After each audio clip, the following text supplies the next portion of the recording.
Muy bien. Buenos días a todos que están aquí en el auditorio y también conectados vía Zoom al último encuentro del curso anual de gastroenterología, hepatología y endoscopia digestiva del año 2024. En esta ocasión vamos a presentar al doctor Andrés Ruf, quien es director de la unidad de hígado y subjefe de la unidad de trasplante hepático del Hospital Privado de Rosario de Santa Fe, quien nos va a hablar de evaluación del riesgo quirúrgico en pacientes con cirrosis. Así que bienvenido, doctor, y muchas gracias por su participación. No, gracias a ustedes por la invitación y perdón por el cambio de día debido a que me engripé y te has estado con una laringitis. Si bien mi voz no es mi superpower, estaba mucho peor. Así que gracias por la invitación y perdón por haber retrasado una semana mi exposición. La idea, lo que te voy a pedir es que te mutes allá porque escucho como una máquina Muy trabajando bien. que me da idea que Salta está muy activa, pero me molesta. Muy bien. Eh, Gracias. La idea es hablar de eh, lo que se llama evaluación del riesgo quirúrgico o riesgo de una intervención invasiva en los pacientes con cirrosis. Esto es algo habitual que se solicitan en la práctica diaria, así que mi idea es hablarles de eso. Estoy tratando de ver esto. Perfecto. Bien. Esperen un minuto que estoy queriendo sacar algo. A mí me gusta tocar, inventar cosas, pero quiero sacar algo. Ahí paré mi presentación y voy de nuevo.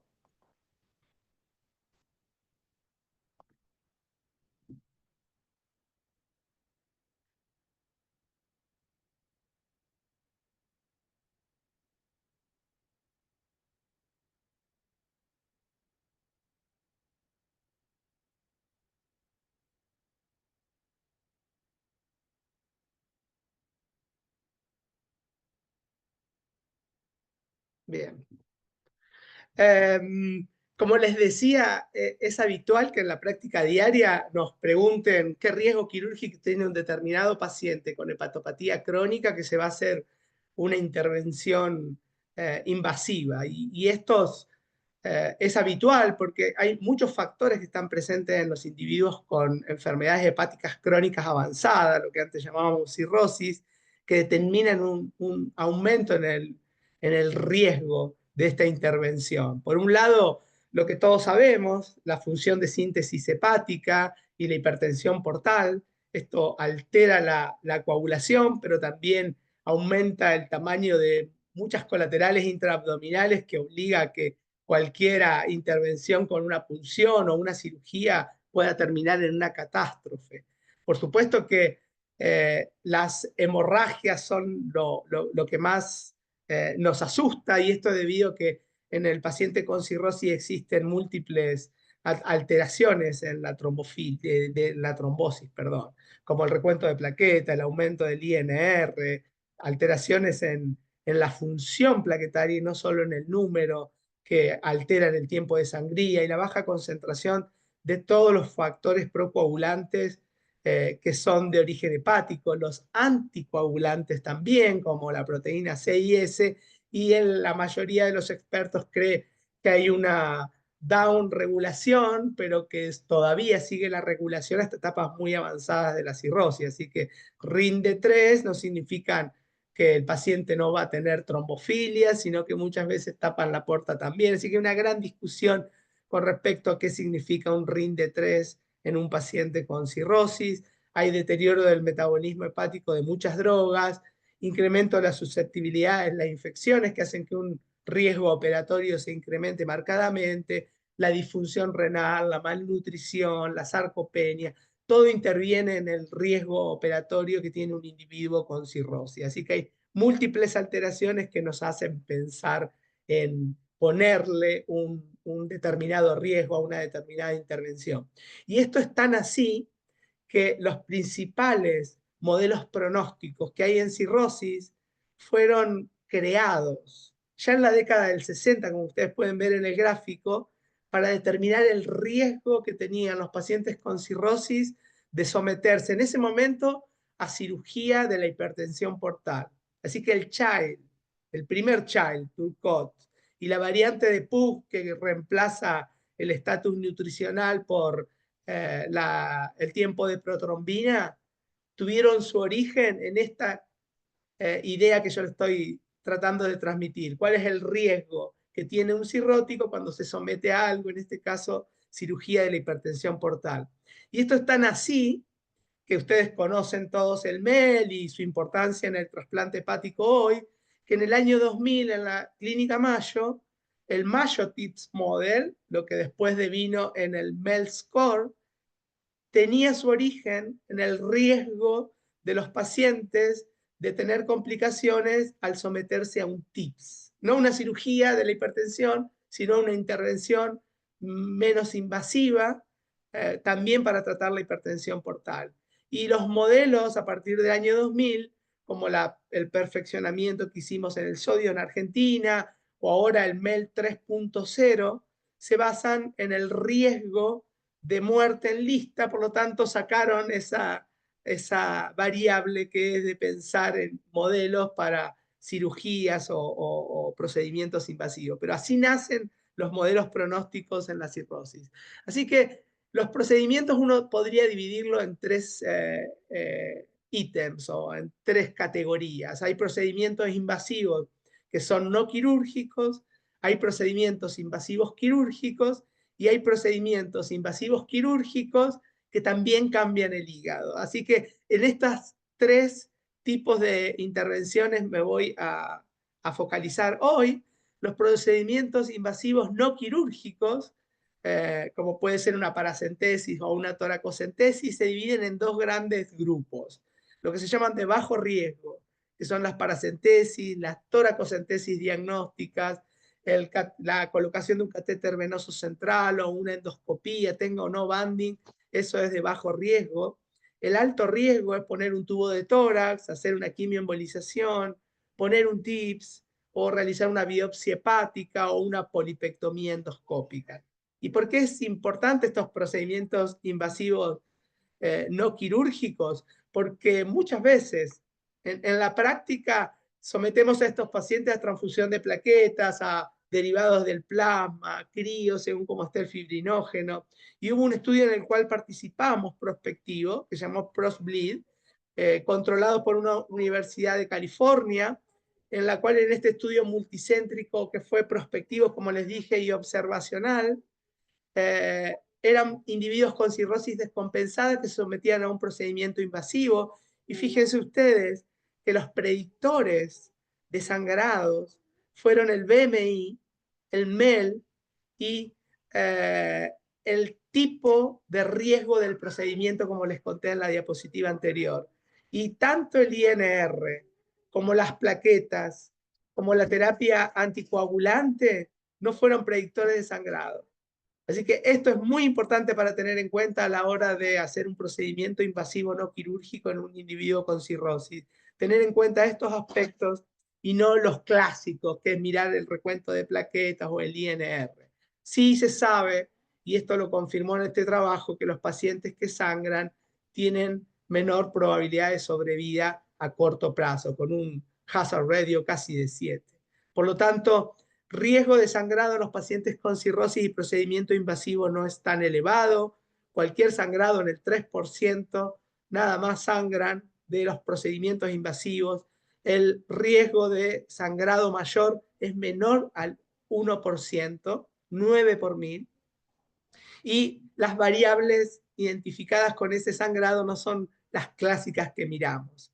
Hay que mirar el BMI, hay que mirar el MEL en su conjunto y el tipo de procedimiento.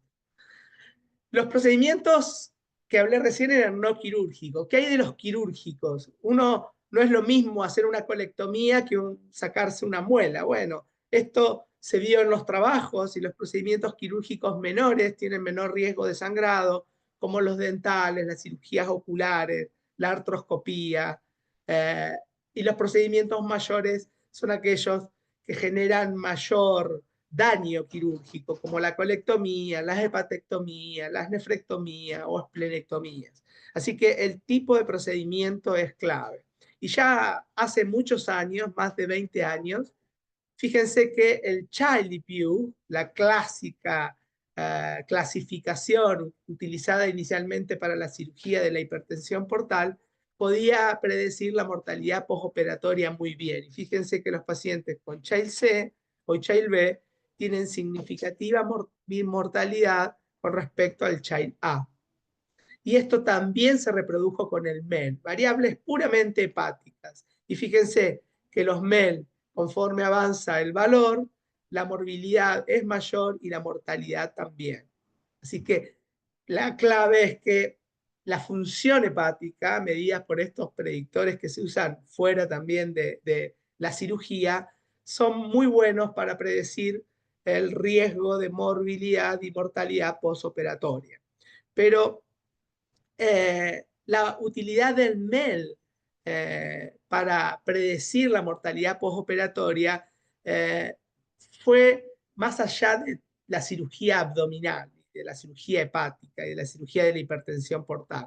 Fíjense ustedes en este trabajo de más de 700 pacientes con cirrosis sometida a varios tipos de cirugía digestiva, ortopédica o cardiovascular, la mortalidad postoperatoria a 30 días variaba según el MEL. Y conforme aumenta el valor de MEL, esto está categorizado, la mortalidad es significativamente mayor. Así que el MEL sirve, sí sirve para predecir la mortalidad postoperatoria, pero el mensaje es que hay otras variables fuera del hígado que también son importantes. Y una de ellas, que pocos tienen en cuenta, es la presencia de hipertensión portal clínicamente significativa. Fíjense ustedes que los pacientes que tienen hipertensión portal tienen significativa menor sobrevida que aquellos que su potencial no tienen hipertensión portal o esta es significativamente menor. Por lo tanto, cuando tenemos un paciente con Child avanzado o MEL avanzado, sabemos que el riesgo de complicaciones postoperatorias, no importando la cirugía, es mayor. Pero quiero que ustedes tengan en cuenta que un paciente o que dos pacientes con Child A no son iguales si uno tiene hipertensión portal clínicamente significativa. Después vamos a ver esto porque es muy importante a tener en cuenta no solo la cirugía extrahepática, sino también en la hepática. Así que riesgo de complicaciones, riesgo de mortalidad dependen de la función hepática, pero también de la presencia de hipertensión portal. Y lo último es algo que Child desarrolló con Turcot, que lo pusieron como estatus nutricional inicialmente en el Child, después se reemplazó por el tiempo de protrombina y ahora se volvió a poner en la ecuación de riesgo de muerte en un cirrosis y riesgo de complicaciones o muerte después de una cirugía en un cirrótico, que es la fragilidad.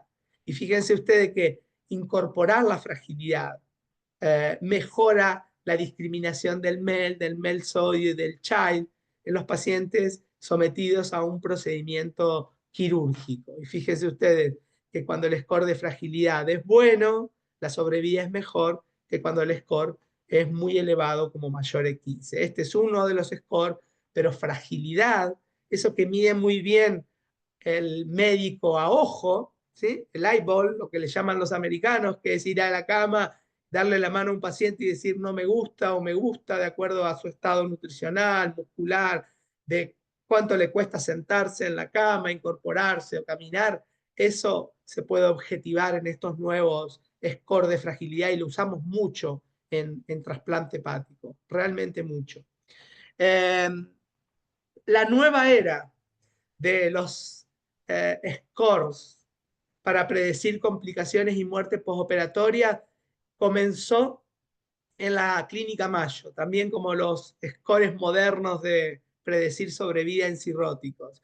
Y este score de la clínica Mayo, lo que hizo a principios de la década del 2000, es agregar a esta predicción que hacía la bilirrubina, creatinina y el INR, que era el MEL, agregarla algo que se parece a la fragilidad o a los scores de fragilidad, que es el ASA utilizado clásicamente por los anestesistas, la edad y el tipo de etiología de la cirrosis como una manera de saber cuánto podríamos controlar su reversibilidad. El alcohol tenía un score diferente al viral o al colestásico. Y fíjense ustedes que en este Major Risk Score el C-Statistic era muy bueno, 0.8, y cuando se le agregaba el ASA, mejoraba aún más. Por eso en el score final el ASA participó. Pero los score pronósticos tienen dos aspectos muy diferentes. Y no le voy a hablar de estadística, le voy a hablar de sentido común. Uno es discriminar, es decir, cuando uno utiliza un score, la discriminación es la capacidad que tiene de granular muy bien la población en un grupo que tiene muy bajo riesgo, intermedio y alto. Eso se llama discriminación. Y todo score, para funcionar bien, la tiene que tener. ¿Sí? Un MEL de 10 tiene menor mortalidad que un MEL de 20. Eso se llama discriminar. Calibrar es otro aspecto que tienen los scores. Y es decir, MEL menor a 10, la sobrevida a 3 meses es del 99%. Y que funcione igual en mi población que en el resto del mundo. Eso en el MEL está bastante bien calibrado y cuando hacemos un MEL de 30, la mortalidad es cercana al 50 o 60% a los 3 meses y un MEL de 50 es del 90% a 3 meses la mortalidad. Por lo tanto, esa calibración tiene que darnos igual en todo el mundo y la calibración de este Major Risk Score cada vez está funcionando peor. Y fíjense ustedes, que las curvas de la mortalidad observada a los 90 días es muy diferente de acuerdo a las eras en este trabajo. Esta pérdida o degradación de la calibración, en la cual antes decía que un score de 0,1, perdón, que un score determinado mostraba una mortalidad de 0,1 y en realidad era la que observábamos 0,1, es muy diferente ahora. Fíjense ustedes, en la última era, el score nos decía que la mortalidad era de 4 por 1000 y en realidad la que se observó fue de 1 por 1000. Sobreestima. ¿Qué pasó con estos scores quirúrgicos que discriminan bien pero que han perdido la calibración? Es que fueron desarrollados cuando todavía la técnica no estaba perfeccionada, cuando no existían técnicas mini invasivas que reemplazaron a las invasivas del pasado y también cuando cuidábamos de manera diferente al paciente con cirrosis y por lo tanto el manejo perioperatorio no era tan bueno. Así que los scores clásicos como complejos o multiparamétricos como el score de la Mayo para predecir complicaciones y muerte postoperatoria discriminan bien, pero la calibración es un desastre y se va degradando con el tiempo por esta sobreestimación que produce. Algo que no incluía el score de la Mayo era el timing de la cirugía. Esto es terriblemente importante. Es decir, una cosa es el tipo de procedimiento. No es lo mismo sacarse una muela que una colectomía. Eso parece una verdad de perogrullo, de sentido común. Pero también el timing de la cirugía, el momento de la cirugía es muy importante. Y fíjense en este trabajo, más de 100.000 pacientes operados por vía electiva y más de 22.000 en emergencia, de 435 hospitales de todo Estados Unidos durante el 2013. Fíjense la mortalidad de la electiva, 4 por 1000, de la emergencia, 4%. Y fíjense la morbilidad, 6% en la electiva, el doble en la emergencia. Así que el momento, esta palabra difícil de traducir en castellano, el timing de la cirugía es clave. Y operar lo mismo de forma electiva o de emergencia es realmente muy diferente los resultados, las complicaciones y también la mortalidad. El tipo de cirugía se los conté y hubo trabajos que le pusieron un número de riesgo de complicaciones y de muerte de acuerdo al tipo de cirugía, usando como referencia la cirugía mayor ortopédica, la colecistectomía le sigue en riesgo, la reparación de la hernia después, la cirugía mayor cardiovascular y por último la cirugía abdominal. Es decir, que en un paciente con enfermedad hepática crónica, lo peor que le podemos hacer es abrirle el abdomen en forma abierta. Y eso es peor que cambiar una válvula, cosa que uno cree que no sería así. Si preguntás, y yo hice una encuesta en mi unidad, todos creían que la cirugía mayor cardiovascular impactaba en la sobrevida mucho más que una cirugía abdominal mayor. Fíjense, en los radio la diferencia es de 6 a 10. Por lo tanto, esto se estudió muy bien en una cohorte de pacientes operados, que se llama Vocal Cohort, en la cual está manejado por expertos de la clínica de la Universidad de Pensilvania. Fíjense que son más de 4.000 procedimientos quirúrgicos. La cirugía abdominal, si es laparoscópica, está en el extremo de riesgo, si es abierta, en el otro extremo de riesgo peor, si uno mira sobre vida. Así que en el medio está, como conté, la ortopédica, ¿sí? Le sigue la pared, la colecistectomía, pero la cirugía laparoscópica tiene significativo menor riesgo, aunque sea abdominal, que la cirugía abierta. Y eso también es algo muy importante.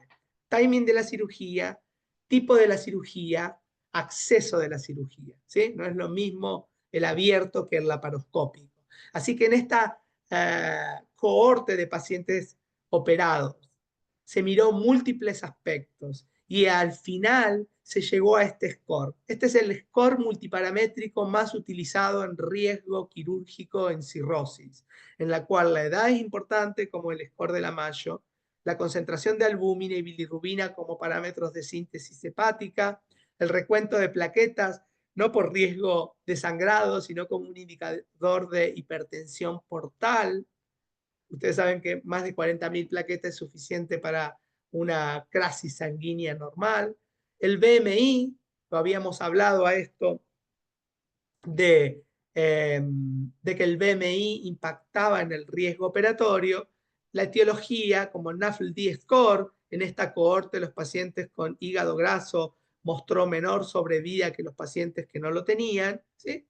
Estos los pacientes sin hígado graso y esto es con hígado graso. Lo que mostré de la obesidad ya en el score de la Mayo era importante. El ASA, el timing de la cirugía de emergencia o no, y el tipo de cirugía, como conté, si es abierta, laparoscópica y qué órgano afecta. Esto me va a decir qué mortalidad postoperatoria tiene a los 30, 90, 180 días y el porcentaje de pacientes o el riesgo de descompensación. El área bajo la curva. ¿Se acuerdan que todo modelo tiene discriminación y calibración? Bueno, la manera de ver cómo funciona para discriminar un modelo es el área bajo la curva, mientras más alto mejor.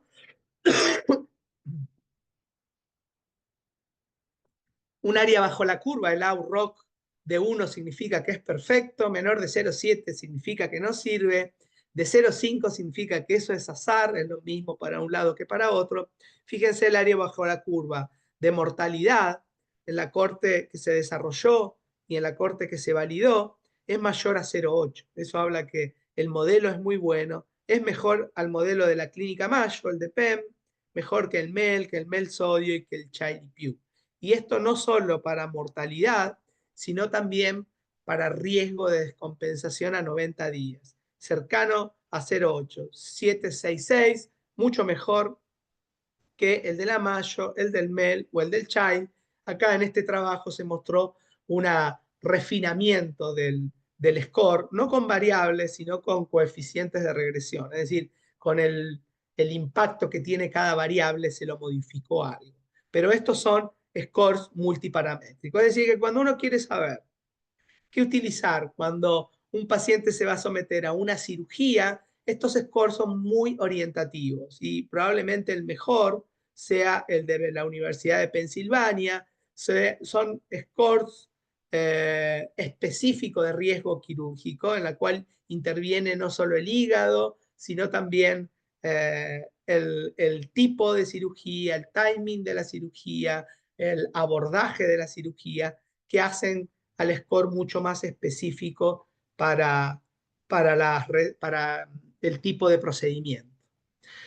Ahora bien, una vez teniendo esto como paradigma, yo quiero focalizarme en algunas situaciones muy específicas, mm, más bien típicas de los pacientes con cirrosis, que son aquellos que nos piden un riesgo para someterse a resección hepática por tener un hepatocarcinoma, o que se le tiene que reparar la pared por tener hernias, muy frecuente en los pacientes con cirrosis, más aún si tienen ascitis, y el riesgo de someter a un individuo a colecistectomía. Eh, También hay procedimientos quirúrgicos en los individuos con cirrosis que son secundarios a sus comorbilidades, como cirugía cardiovascular central, principalmente de revascularización miocárdica, cada vez menos frecuente porque el stent la ha reemplazado, pero hay individuos con lesiones muy características de sus coronarias que tienen que someterse a revascularización y no pueden ser sometidos a terapia endovascular. Más raro es un cirrótico que necesite nefrectomía o anexohisterectomía o una colectomía. Eh, con respecto a la cirrosis y al hepatocarcinoma, el candidato ideal a resección es el que tiene nódulo único, sea este un 0 de Barcelona o un A, es decir, nódulos menores a 2 centímetros o mayores a 2 centímetros, teniendo en cuenta que el tamaño no importa para decir que es A, y un nódulo único en una cirrosis compensada es un Barcelona A, aunque pase los 5 centímetros, error muy frecuente. ¿Qué dos aspectos tenemos que tener en cuenta a la hora de pensar en resección? Que uno resecaría al que tiene mejor resultado oncológico, es decir, al subgrupo de pacientes en la cual la resección es suficiente para tener una terapia con intención curativa. Y esto es siempre tumor único, tumor chico, mientras más chico, menor chance de invasión microvascular y por lo tanto de recurrencia, y alfa feto menor a 200 es ideal para operar porque esto tiene buena biología. No obstante, uno podría operar a pacientes con alfa feto mayor, sabiendo que el riesgo de recurrencia es aún mayor. Por supuesto, siempre que operamos, no hay tumor macrovascular ni a distancia. ¿Qué opciones tenemos de approach en la cirugía abierta, o hoy en día la mayoría en mi unidad, como en las principales unidades del mundo, se resuelve por vía laparoscópica? Y teniendo en cuenta que la resección anatómica, no lo que llamamos mal cachectomía o metastasectomía o tumorectomía, es lo mejor. ¿Qué quiere decir resección anatómica? Ir al pedículo segmentario sectorial de donde está el tumor, pedículo portal, y resecarlo completamente. Esto es así porque este es un tumor que le encantan los vasos sanguíneos, y si hacemos esta resección anatómica, barremos también con las posibles metástasis locales o nódulos satélites. La tasa de recurrencia, no obstante uno cuide todo esto, se acerca al 70% a los 5 años, y por lo tanto la medicina quiso desarrollar adyuvancia, operar y después dar quimioterapia. Y todo esto falló hasta el 2003, que se presentó en forma de abstract, y este año en forma de full paper, publicado en Lancet, en la cual un estudio patrocinado por Roche, el IMbrave 050, mostró que dar atezolizumab, un inmunoterapia, bevacizumab, un antiangiogénico por vía endovenosa cada 3 semanas durante un año, reducía el riesgo de recurrencia. La diferencia era bastante pobre, cercano a 30%, el riesgo de recurrencia se reduce, pero esto es el primer estudio, que en fase 3, controlado, reduce el riesgo de recurrencia luego de resección o ablación en pacientes de alto riesgo. Así que hay algo nuevo en adyuvancia y la mayoría de las sociedades la acepta, si bien todavía no la FDA ni la EMA, que son las agencias que uno seguía para saber si en Argentina la vamos a aprobar o no. El otro aspecto de una resección hepática es qué riesgo de falla hepática tiene un paciente después de la cirugía, porque puedo tener una cirugía oncológica ideal y el paciente tener morbilidad y mortalidad ligada a descompensación. Por lo tanto, la evaluación que se hace se llama multiparamétrica e interviene el Child, el MEL o el ALBI score, que son todos scores de función. La hipertensión portal, que yo les mostré que era muy importante en cualquier cirugía, acá también lo es, y la extensión de la resección, que eso depende del tamaño y localización del tumor. El efecto de la hipertensión portal es importantísimo, porque yo en mi unidad me dicen, bueno, Andrés, quiero operar a este paciente, tumor único, chico, parece ideal, se puede entrar por vía laparoscópica, pero el paciente tiene hipertensión portal, el riesgo de descompensación es realmente alto. Y en este trabajo que tiene 30 años, fíjense ustedes que tener hipertensión portal y bilirrubina mayor a 1, puede ser un Child tranquilamente, el riesgo de muerte es cercano al 75%. ¿Tá? Es decir, los pacientes con hipertensión portal y bilirrubina más de 1 tenían una sobrevida 5 años muy pobre comparado con aquellos sin hipertensión portal y con bilirrubina menor a 1. Estamos hablando 1, que no es el techo del child. ¿eh? Eh, por supuesto que no todo paciente que se tiene que someter a una cirugía se puede hacer un cateterismo suprahepático. Se llama hipertensión portal clínicamente significativa, tener más de 10, y eso se relaciona con el cutoff para tener trombocitopenia, esplenomegalia, varices, circulación colateral.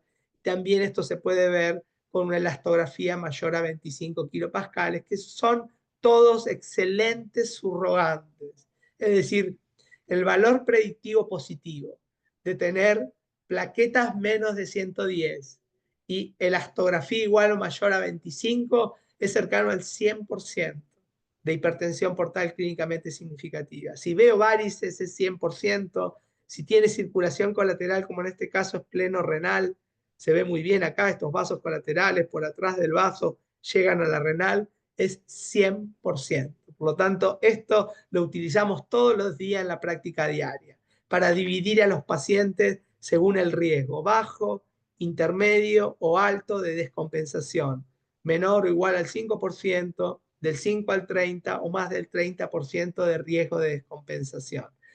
Todo paciente que tiene hipertensión portal clínicamente significativa nunca tendrá un riesgo bajo de descompensación. Así que esta es la evaluación multiparamétrica. Presión portal, función hepática con el MEL y extensión de la resección que depende de la localización y el tamaño. Por ejemplo, este nódulo de hepatocarcinoma, esta es una fase portal, ya lavó, tiene cápsula. El nódulo es chico, 2.8 centímetros, está localizado en un muy buen lugar, que es el segmento 3, incluso el cirujano lo ve cuando entra al abdomen. El paciente tiene recuento de plaquetas normales y una endoscopía sin varices esofágica, MEL de 7, Child-A. El paciente no tiene hipertensión portal. La extensión de la hepatectomía por la localización es menor a 3 segmentos y el MEL es menor a 9. Este es un típico bajo riesgo de descompensación. Mismo tumor, mismo paciente, pero el laboratorio muestra un MEL de 12 o un ALBI score grado 2, siendo Child-A. Fíjense que en este caso el riesgo es intermedio, solo porque cambió el MEL o el ALBI score. Y fíjense ustedes en este tumor del segmento 6, un nódulo chico, también muy fácil de resecar por vía laparoscópica, pero con hipertensión portal clínicamente significativa, nunca este paciente puede tener riesgo bajo, o es intermedio o es alto. Si su MEL es bajo, Child es bueno, el riesgo es intermedio, si en cambio es mayor, el riesgo es alto. Así que pasamos de la hepatectomía por hepatocarcinoma en un cirrótico a la colecistectomía en cirróticos. Y lo que cambió acá la historia de riesgo fue el approach. El abierto tiene más complicaciones posoperatorias y más mortalidad que el laparoscópico. Fíjense ustedes la diferencia. 6% de hemorragia posoperatoria, casi 7%, casi 4% en la laparoscópica. Lo mismo la mortalidad, 8 versus 1%. Así que lo que cambió la historia de la colecistectomía en el paciente con cirrosis es el abordaje.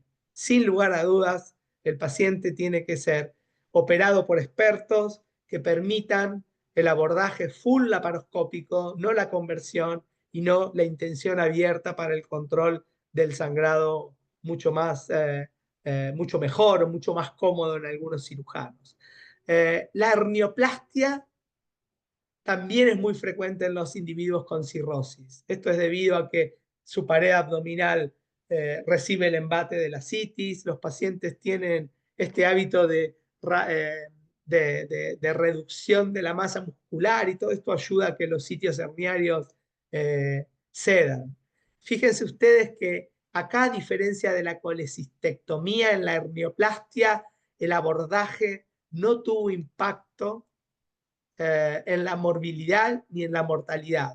Por lo tanto, esto es muy diferente a la colecistectomía y el abordaje laparoscópico no le tiene ventajas en la hernioplastia al abordaje abierto. Esto es un gran estudio, más de 140.000 pacientes que fueron estandarizados por el propensity score, el macheo entre riesgos por otras variables. Y fíjense ustedes que el riesgo de complicaciones, P no significativa, el riesgo de muerte, P no significativa, con respecto a abierta o laparoscópica. Pero sí en la hernioplastia tuvo diferencia el timing. Fíjense, el odds ratio para morbilidad y el odds ratio para mortalidad 30 días de 10 en los pacientes sometidos a hernioplastia de urgencia con respecto a la electiva. Esto es un trabajo hecho en San Pablo durante 10 años, en la cual demostró que el timing lo es todo en la hernioplastia, más que el tipo de abordaje laparoscópico o abierto. Así que la gran disyuntiva es que ustedes tienen la consulta de todos los días y venga un paciente con una hernia no complicada pero sintomática y uno diga, ¿qué hago acá? ¿Espero o opero? Bueno, la puja puede traducirse técnicamente entre la puja entre los mejores resultados y el mayor beneficio. Dos aspectos muy diferentes de un procedimiento. El mejor resultado es no tener morbilidad ni mortalidad. Fíjense ustedes, la gran paradoja. Esta es una hernia umbilical perforada y uno piensa, ¿por qué llegué a la perforación? Podía haber hecho algo antes. En esta etapa, cuando está perforada la hernia umbilical, los resultados postoperatorios son peores que de una cirugía electiva, porque tiene alta tasa de complicación. Esto está infectado, está pasando líquido por ahí, el paciente puede estar ya con falla renal o con una peritonitis espontánea. Pero el beneficio es mayor porque le salvamos la vida. Si uno no hace nada, esto es muerte. Por lo tanto, no hay alternativa a la cirugía. La diferencia es tener esta hernia epigástrica no complicada y uno decir, si opero ahora fuera de la urgencia, la tasa de complicaciones va a ser más baja, tengo mejores resultados postoperatorios. Pero no todos los que tienen una hernia sintomática se complican, por lo tanto el beneficio real, neto, puede entrar en dudas. Para resolver este dilema, si operar o esperar a una hernia no complicada pero sintomática, hubo un reciente trabajo publicado en JAMA que utilizó modelos matemáticos predictivos, como los que se usan en economía, de Markov, y determinó que si yo veo a un paciente con una hernia sintomática, molesta, el cutoff para decidir opero o no opero es un MEL sodio de 21. Si el MEL sodio es menor a 21 hay que operar y eso tiene impacto en los años de vida de calidad ganados, sigla en inglés. En cambio, si el MEL es mayor, lo que tengo que hacer es un manejo no quirúrgico, sintomático, hasta probablemente ir a la cirugía o plantear otra propuesta para bajar la hipertensión portal, la cirugía de trasplante, digo. Por lo tanto, esto es importante. Cuando ustedes vean a un paciente con una hernia sintomática, MEL menor a 21, que lo opere por vía abierta o laparoscópica es lo mismo, pero fuera de la urgencia, un equipo con experiencia en enfermedades hepáticas, hipertensión portal y idealmente cirujanos de trasplante. ¿Qué hay de poner un TIPS profiláctico en la cirugía electiva o de emergencia en individuos con cirrosis? Este es un metaanálisis de 3 artículos, no llegan a 500 pacientes, y el TIPS se les puso en el 60% de la serie, el 40% no se puso, y como ustedes pueden ver, el TIPS impactó en este metaanálisis solo en el desarrollo de ascitis postoperatoria, que fue menor cuando se pone un TIPS profiláctico. Pero no hubo diferencias en la mortalidad, en la encefalopatía, en el número de transfusiones o en el desarrollo de falla hepática aguda sobre crónica. Y lo peor es que en algunos de estos ítems estudiados, la heterogeneidad de los trabajos era muy alta. Este es el I2 de un metaanálisis, que cuando es más de 35%, probablemente los resultados no sean confiables. Así que el tipo de intervención es muy importante. Yo empecé hablando del ProfLead con procedimientos invasivos no quirúrgicos que hay que mirar. Les conté de los procedimientos quirúrgicos, cómo dividirlos, el timing, el approach, el tipo de cirugía. Pero ahora voy a hablar del trasplante hepático, que también es un procedimiento invasivo. También miramos riesgo, porque cuando decimos en la cama de un paciente, este paciente no va a tolerar un trasplante, y decimos que está muy enfermo para el trasplante, miramos ese aspecto. El problema es que en el trasplante las variables son mayores. Por un lado, cómo funciona el hígado; por el otro, si hay fallas orgánicas que acompañan a la falla hepática, muy frecuentemente descrito como falla hepática aguda sobre crónica. ¿Qué dificultades técnicas va a tener el trasplante según si el paciente tenga cirugías abdominales previas del abdomen superior o incluso una trombosis portal que le mete mucha dificultad y mortalidad al trasplante?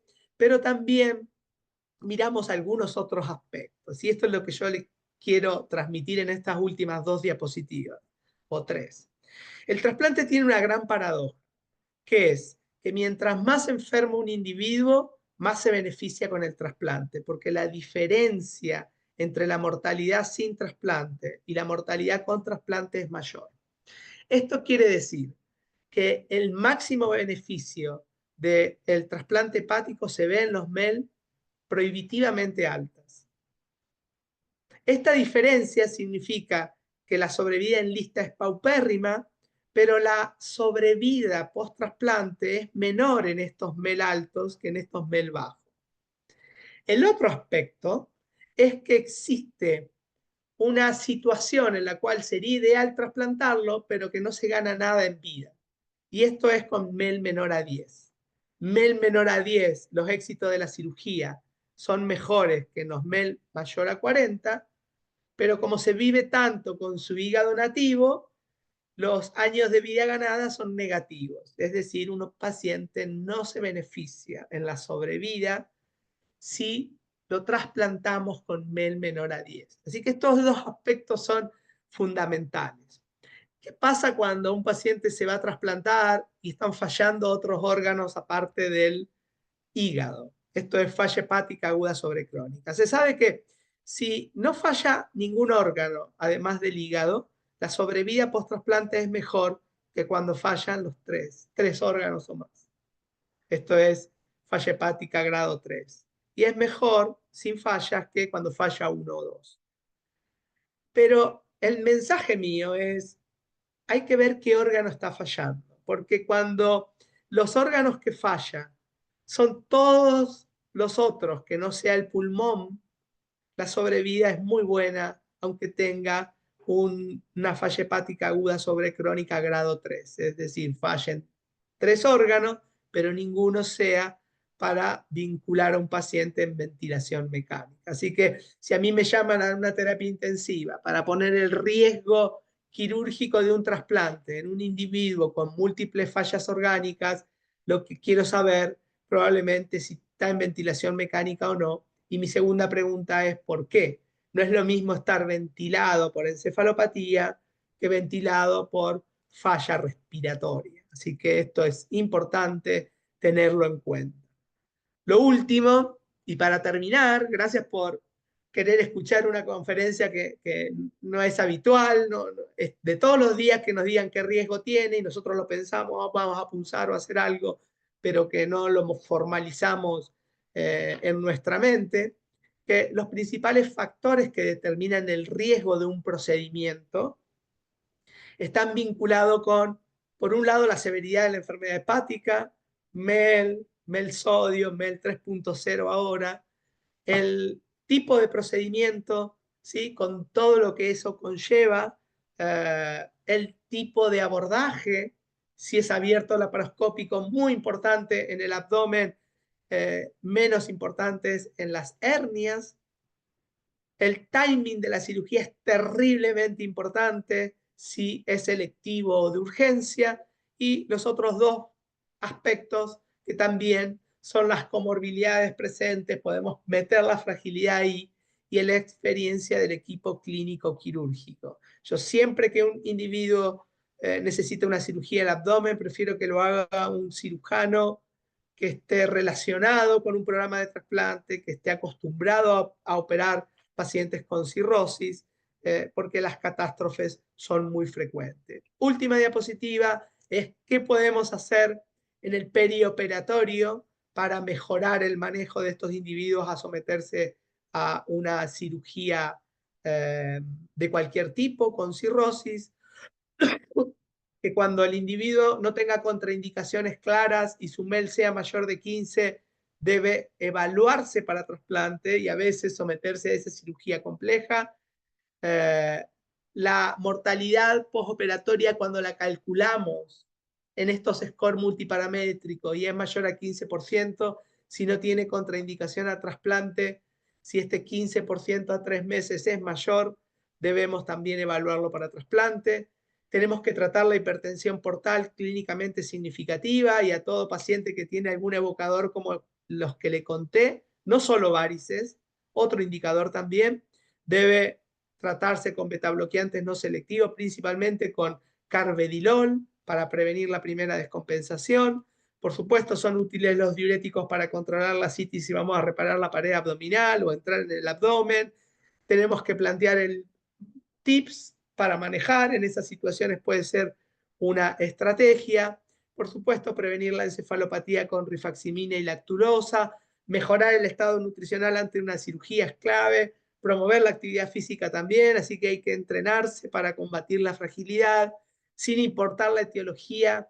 Todo paciente que se va a someter a una cirugía tiene que adecuar su peso y abstinencia al alcohol en presencia de hepatopatía crónica. Tratar específicamente la etiología de la enfermedad hepática es clave, pero todo paciente debe bajar de peso, no importa la etiología, y estar en abstinencia completa. Y por último, manejar adecuadamente las comorbilidades antes de la cirugía es clave, sea esta cardiovasculares, metabólicas o cardiopulmonares.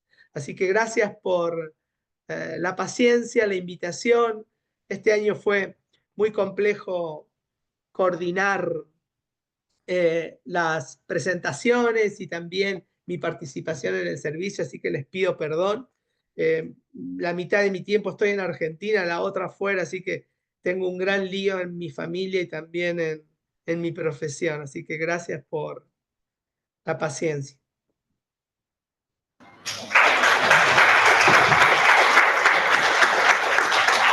Muchas gracias a usted, Doc. Sabemos que siempre está a full y agradecemos muchísimo su participación con nosotros.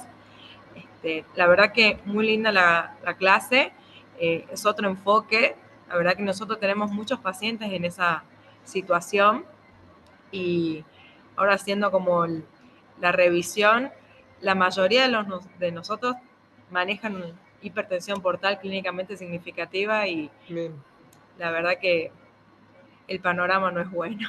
No, seguro. En los hospitales generales, y ustedes el ejemplo es el San Bernardo, al tener actividad en las otras especialidades y mucha, y ser tan prevalente la cirrosis. Hoy en día, muchos pacientes que se someten a cirugía fuera del abdomen están en relación con hígado graso, síndrome metabólico. La cirrosis es realmente muy frecuente. Así que es un capítulo muy interesante manejar este aspecto de manera más consciente y multifacética que lo hacíamos antes, que es echarle mano a un chai, a un mel, y eso lo hace cualquiera. Así que tenemos que mirar otros aspectos, y en eso era mi intención en esta clase. Muchas gracias, Doc. En el chat lo estaban saludando la doctora Bien. Gadea desde Tucumán. Ah, divino, un beso grande a la doctora. Muchos amigos ahí conectados. Muy bien. Y acá en el auditorio no hay preguntas por el momento. Que más que Bien. Los nada, que, los que quieran mi presentación, yo te las voy a mandar a ustedes, así que el que quiera mi presentación la pide en el servicio. Así que ahora la comparto con Ariel bien. por WhatsApp y él se encarga de distribuirla, ¿sí? Si quieren la presentación. En mi presentación abajo hay notas, así que el que quiere leer qué pasó en ese trabajo lo puede ver. No, está muy bueno, Doc. La verdad que también para uno investigar acá en el hospital qué es lo que pasa, ¿no? A veces siempre a nosotros nos pasa la lucha con cirugía de que no, mirá la albúmina que tiene, que Bien. el coagulograma, no va a ser candidato y la verdad que es siempre estar ahí. Sí, el coagulograma parece lo menos importante, eso deprime. Creo que el recuento de plaquetas es más importante por ser un evocador de hipertensión portal que por ser un indicador de sangrado. Como mostró ese trabajo el PROSLID con procedimientos invasivos, la, la- la coagulopatía del paciente con cirrosis parece ser lo menos importante. Así es. Muy bien. Muchas gracias, Doc. Gracias a ustedes y un beso grande a todos mis amigos que están conectados. Siempre tengo lindos recuerdos de mi juventud. Ya no estoy tan viejo, pero no, muchos profesionales conozco en Argentina. Es para mí un gusto que me den el cariño cada vez que hablo. Así que gracias por todo a ellos. Y un saludo a ustedes. Feliz año y me comprometo el año que viene a estar on top en el servicio con Gustavo. Así que gracias por la invitación de nuevo. Muchísimas gracias, Doc. Chao, nos vemos, cuídense. Nos vemos. Hasta luego. Chao. Y avisar. Bien. Avisamos por